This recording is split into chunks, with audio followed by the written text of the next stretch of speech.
by Josh here, and not much going on in Sun Devil Nation this last week. We had the bye week, but the good news is the Oregon State Beavers defeated Utah, which early off Utah scored on their first two possessions, going up 14-0, and it looked like it was going to be a blowout. I even saw Wilner tweeted something about like, "Oh, it looks like we could have a stampede here in Corvallis," and then obviously the Beavers pulled it off. So ASU is now neck and neck with Utah in the standings. Obviously, Utah has the head-to-head over us, but Utah has a much tougher schedule than us. So things are looking up and up.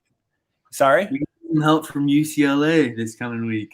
Yeah, I mean, we could use some help from Oregon later too. It doesn't have to be UCLA, but yeah. So I mean, obviously, Pac-12 championship is still very in grasp. But Josh, what do you think? What do you think this loss means? Do you think obviously we know how talented this team is if they don't get in their own way, but what are you expecting from this game against Washington State now that the doors creaked open a little bit more? Yeah, I think obviously this is a good thing for the Sun Devils. Basically gaining a game on the Pac-12 South race on their bye week.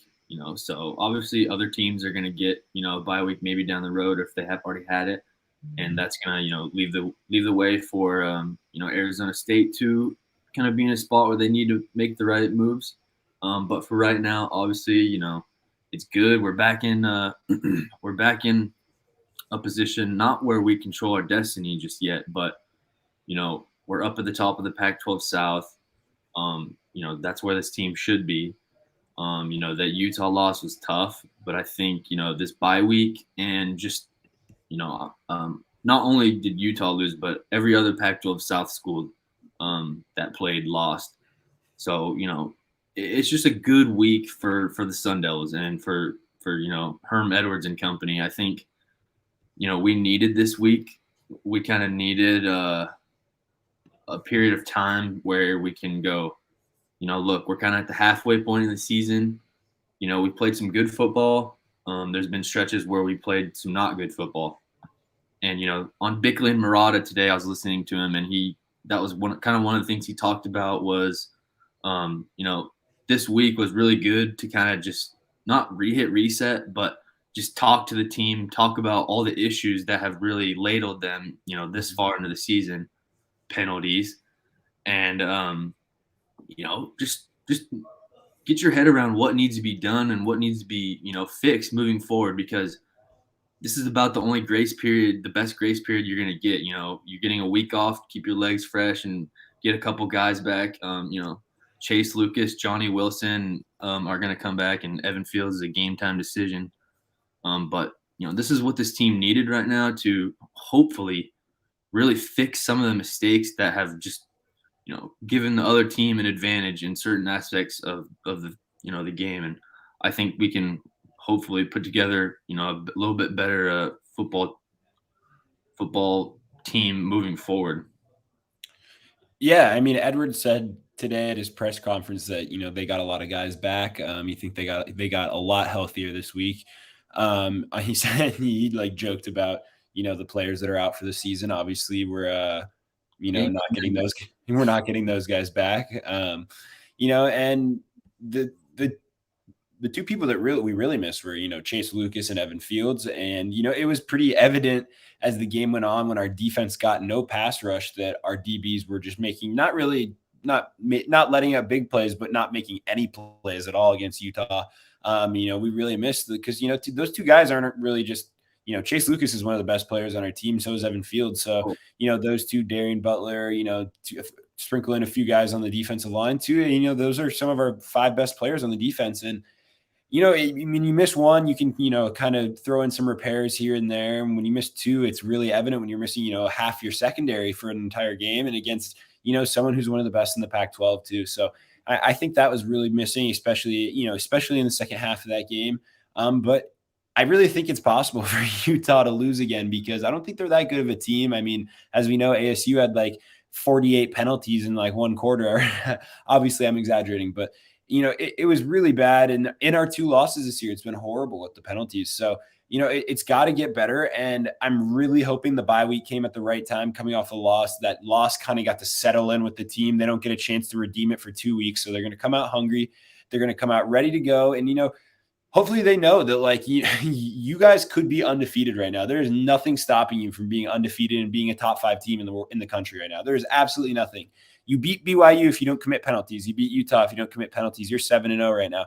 And it's just inexplicable. And I think it speaks. I mean, we've talked about the coaching staff every week, but it's got to get better. And I'm really hoping the bye week, things got with players coming back, leaders coming back. A lot of voices spoke up and said, this is their last season. We've talked about it many times how, I think we have like 20 seniors on this team. So, there's a lot invested on this year. Next season's not going to look great for this team. I mean, depending on a lot of things, but, people could come back, if Jaden comes back, which I doubt he will because, he's been having a better game every single game so far this season. So his stock's only rising.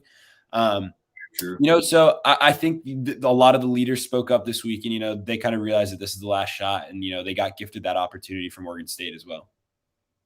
Yeah. I mean, that's just something that, in this point in the season, from what this team has gone through, from getting back to before the COVID season happened, this is kind of it.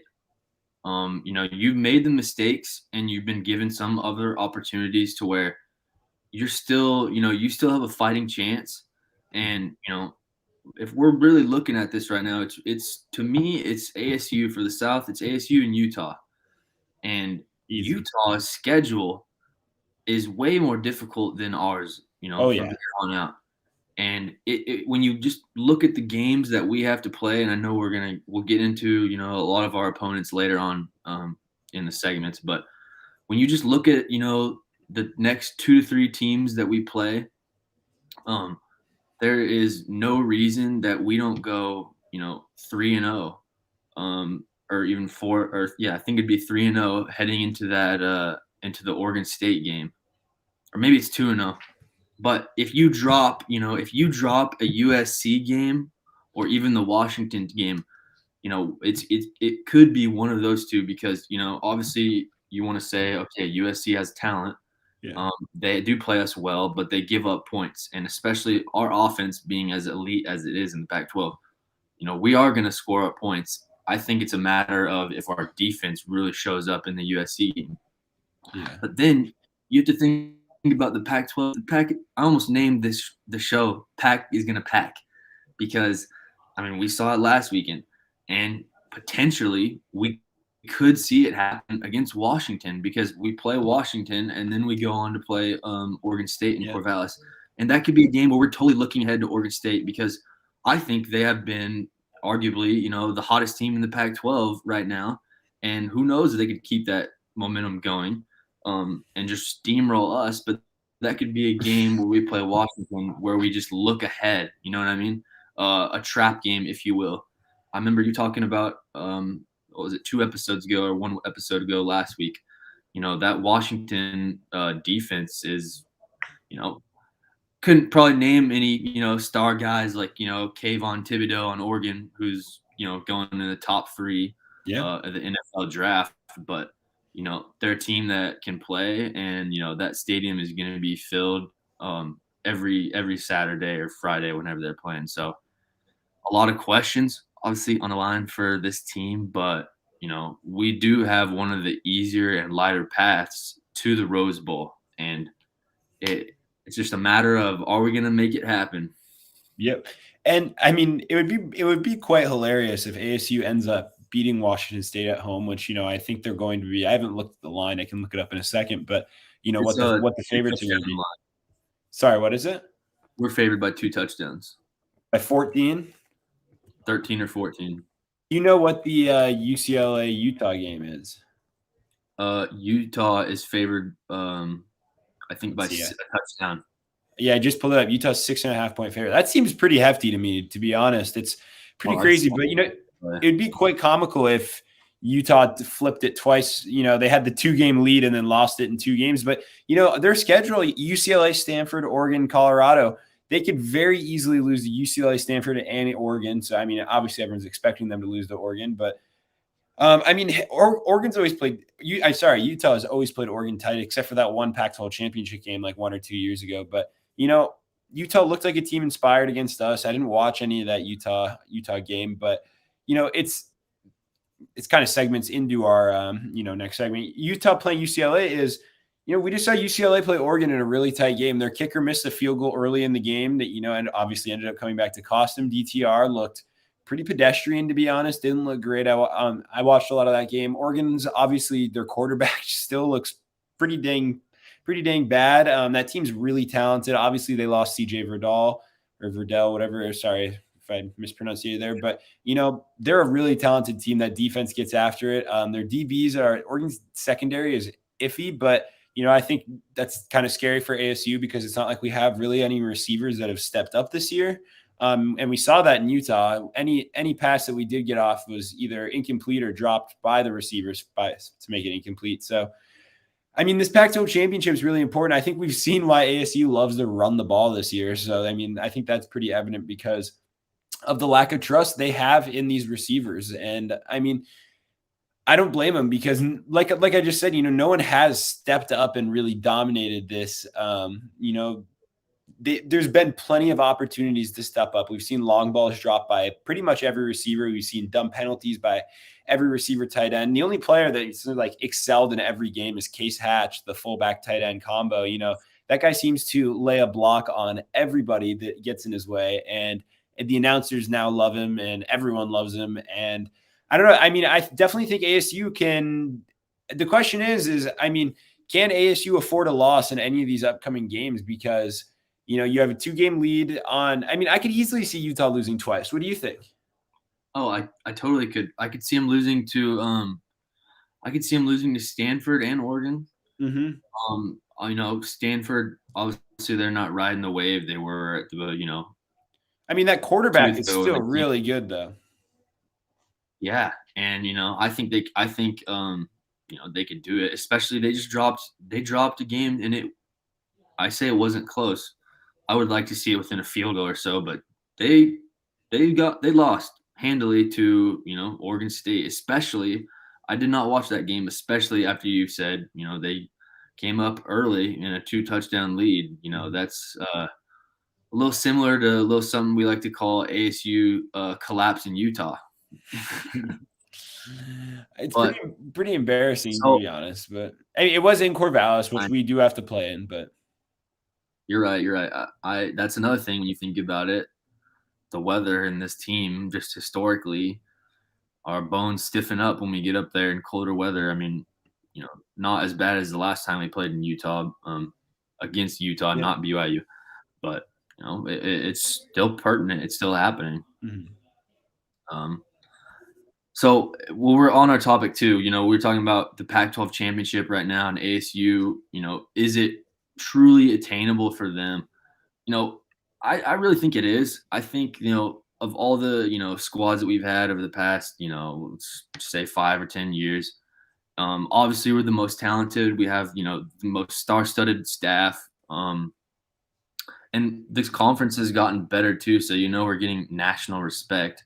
Mm-hmm. I just think it's a matter of, if the Pac-12 eats itself alive, Stanford, Utah type games, I want to say UCLA, Utah, but, DTR, that guy could, change a lot of stuff, just like that. You could say the same thing about Jaden. So I wouldn't really want to call that an upset. I think that could be really your normal run-of-the-mill Pac-12 win. Mm-hmm.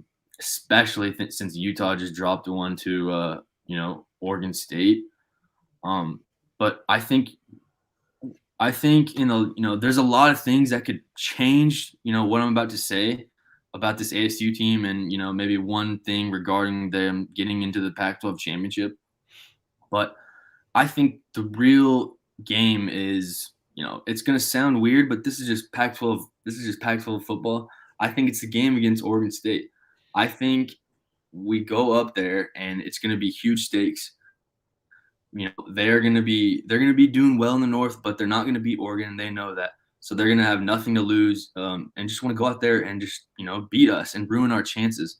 And I think that will, ultimately be the game that it just decides if this team, plays in the Pac-12 championship, and makes it to the Rose Bowl. I think UCLA will win against Utah. I think they have the talent, and I think Utah is that in LA or in Utah? Let me see. I have Utah's schedule. Utah plays at home against UCLA. Their only two remaining road games are at Stanford, at U of A. They play Oregon and Colorado, both at home. Well, I mean, I guess I could see that going, either way. Playing Stanford at home, that who knows? That team is kind of unpredictable. But same with Oregon. Yeah, I mean, Oregon. I feel like it's a matter of if they're sitting their top three guys or if they're playing them. If they're playing them, they're gonna win. Yeah.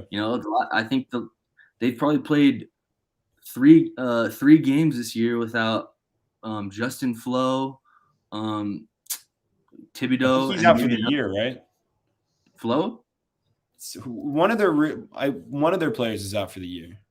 Yeah, I'm not sure if it's Flo or not, but I remember both those kids sat in against Ohio State and they still won. So yeah. Could you really say that's an excuse? I guess not when you put that scenario into it, but anyways, what do you think? Do you think, when you look at this ASU schedule, you see, it's kind of a cakewalk. I play Washington State. Obviously, you're going to get a good a good running game out of Jaden Delora and Max Borg. They don't even have a head coach. Dude just got fired like a week and a half ago. So if you lose that game, fire Herm. If we lose to USC, that's just typical ASU football. If we lose to Washington, fire Herm.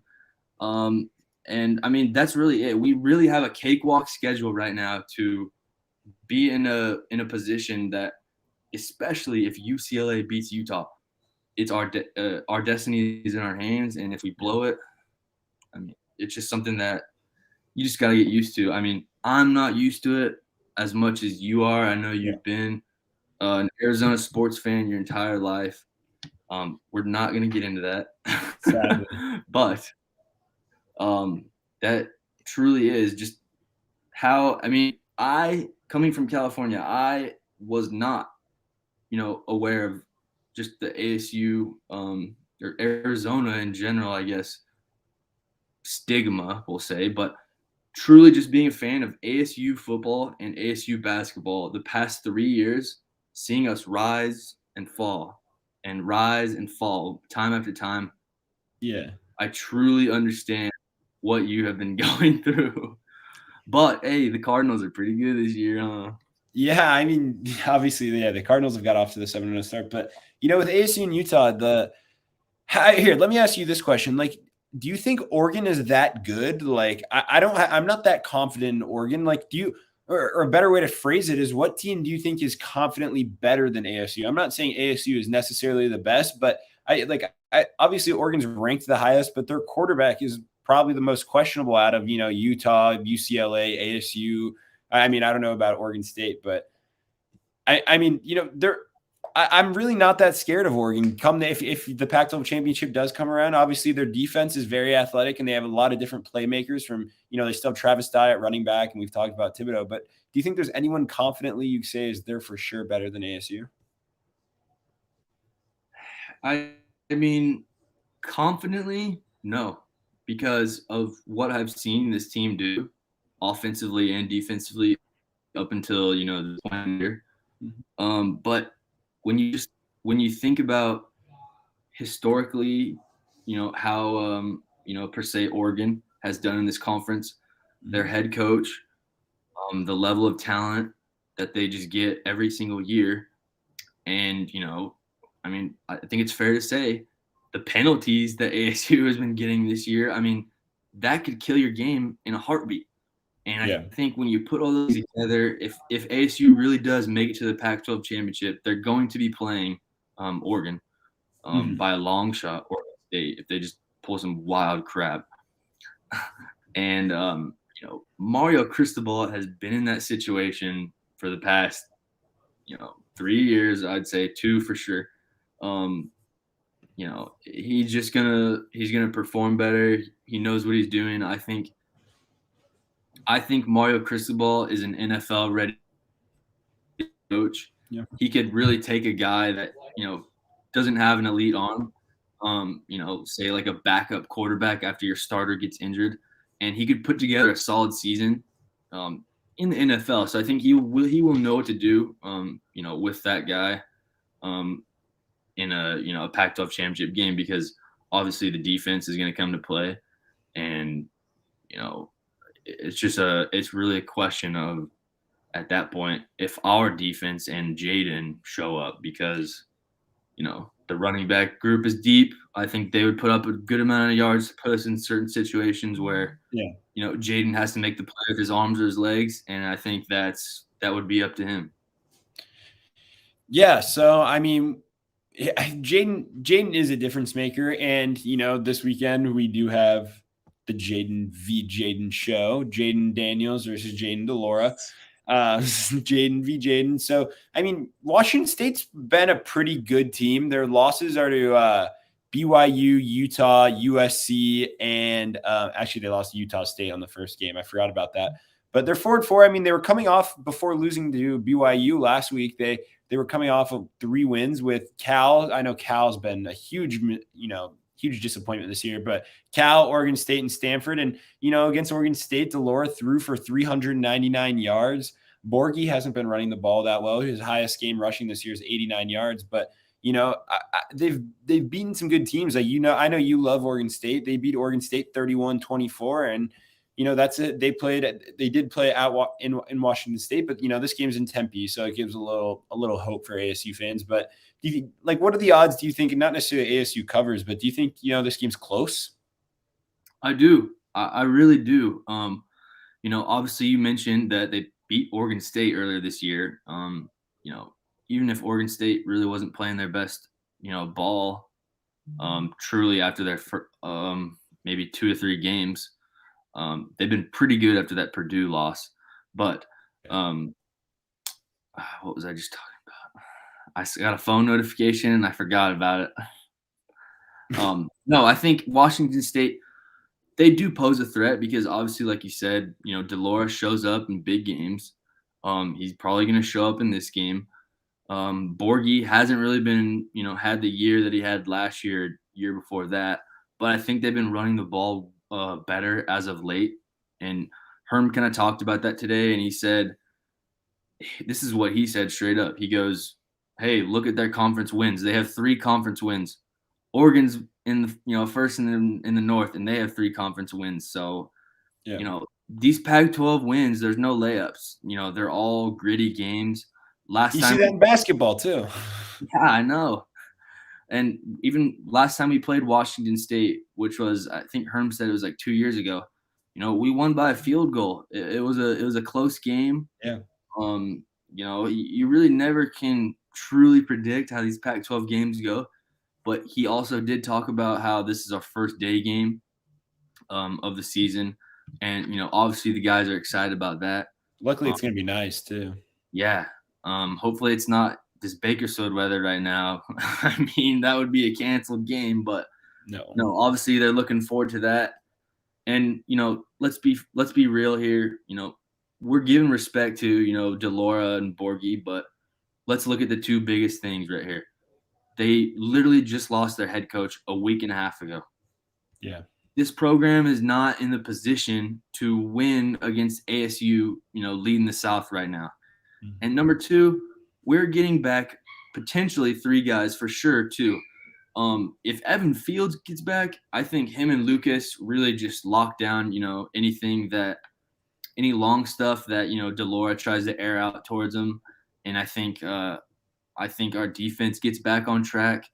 Hopefully we start running the ball more, running these play actions, and get our wide receivers involved in this game. But this program is not in the right place, and we should trample them. We should. This is a game where you use off the bye week, the extra week of preparation that you have, to make a statement win, put up 50 points on these guys. Turn some. Get the guy who has played 12 minutes all season, get him 5 minutes off the bench. Rest your starters. I mean, obviously, the likeliness of that is not happen because this is still a hard-nosed football team. But Yeah. this is a game that ASU really should trample them and capitalize on because there's Yeah, I bigger mean, opponents. yeah, and they really should win big, even though you think it's going to be close. But um, I, I just think the biggest question for the remainder of the season is, which receiver is going to step up? Because if you do want to go win a Rose Bowl, you're going to need probably 120-yard receiver in a game like that. You're going to need someone to. Can't be Curtis Hodges. Yeah, he's not fast enough.